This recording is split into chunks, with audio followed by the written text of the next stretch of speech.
at the State Department.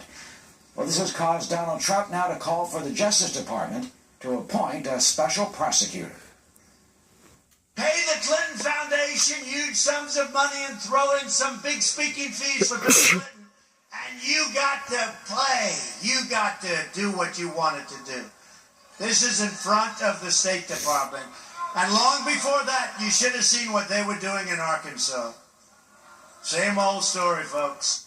Chief Washington correspondent James Rosen now joins us with more. You know, James, we've been talking about the emails in the last hour, but now these are phone messages that seem to add a whole new dimension to the story. That's right, Eric. Good morning, and these are exclusive to Fox News. We're talking about nearly 180 pages of official telephone logs spanning 2010 to 2012 and kept by assistants to the woman who served as chief of staff to Hillary Clinton at the State Department. Sheryl Mills was a longtime confidant of the Clintons, and her office fielded inquiries from a wide cross-section of people seeking the secretary's ear, from celebrities like Sean Penn to Democratic Party establishment figures like Vernon Jordan. By an exponential factor, however, the greatest number of messages, 148 in all, were left by Laura Graham, then the chief operating officer for the Clinton Foundation. One of Graham's messages referenced "our boss" without identifying that individual. Elsewhere, Graham referenced former President Clinton, using his initials in a message that read, "Please call, WJC is looking for her," meaning Graham, "and she wants to talk to you," meaning Mills, before she talks to him. The State Department said yesterday nothing in Secretary Clinton's ethics agreement with the Obama White House constraining her dealings with the foundation applied to her aides. And I would just add to that the department's actions under Secretary Clinton were always taken with the intent to advance our foreign policy interests as set forth by this administration, and with no other intent in mind than that.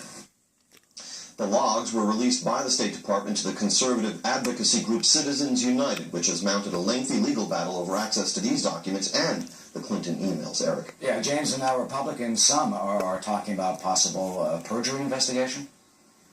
Yes, that dates back, of course, to testimony about the server from Mrs. Clinton before the House Select Benghazi Committee. Not surprisingly, with respect to these documents, key Republicans, like the chairman of the House Oversight Committee, see the Graham-Mills relationship as part of a bigger pattern involving these two entities. Do we really think it's just a coincidence that the Clinton Foundation and their donors just happen to have more interaction with the Chief of Staff to the Secretary of State than anybody else? Do you think that's just a coincidence? Clinton campaign spokesman Brian Fallon tweeted yesterday, "The Clinton Foundation is a charity that helps people around the world. It's already announced major steps it will take if Hillary Clinton wins the White House." Eric? All right, James. I mean, they always said there was no conflict of interest, but it seems some evidence to the contrary may be piling up. Thank you. Martha? So the State Department also scrambling to explain nearly 15,000 new emails that were uncovered by the FBI, which Hillary Clinton never turned over to the State Department.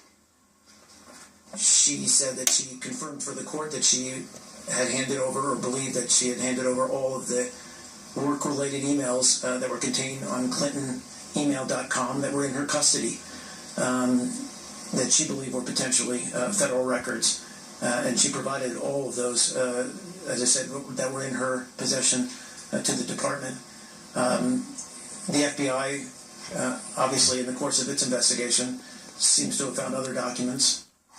Tucker Carlson is editor of The Daily Caller, co-host of Fox and Friends Weekend, and a Fox News contributor. Tucker, good morning. Good to see you this morning. Hey, Martha. You know, I mean, it's very difficult when you have a separate server where you're sort of running your own off-site government entity that is processing stuff for the foundation and for the State Department. I mean, the fact that everyone's just supposed to accept that this is fine and that she said she turned it over but she didn't, and there's thousands more of them that they're finding out there, and we're just supposed to laugh it off on Jimmy Kimmel and just pretend like there's no there, or at least nothing to talk about or look at, is quite striking.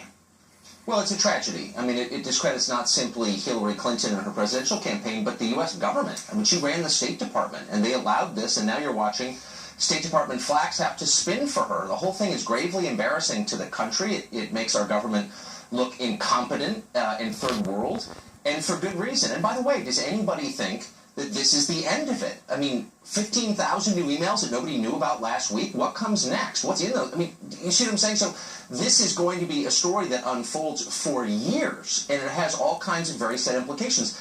And keep in mind, Hillary Clinton, as of today, is likely to be the next president of the United States. What does that mean? It means it's going to be pretty hard for her to dodge this story if elected, and that's bad for all of us. And I know that you're critical of the press on this, because if the precedent is set that, you know, we're not supposed to care about this, and this is not a story, and that it's all sort of designed to make sure that Hillary Clinton doesn't get elected, that people need to do their jobs and look into this story. If that goes by the wayside and she's elected president, well, why would they be careful with, you know, any of this stuff? Because it's unlikely to change. Exactly. I mean, the press has a meaningful role in keeping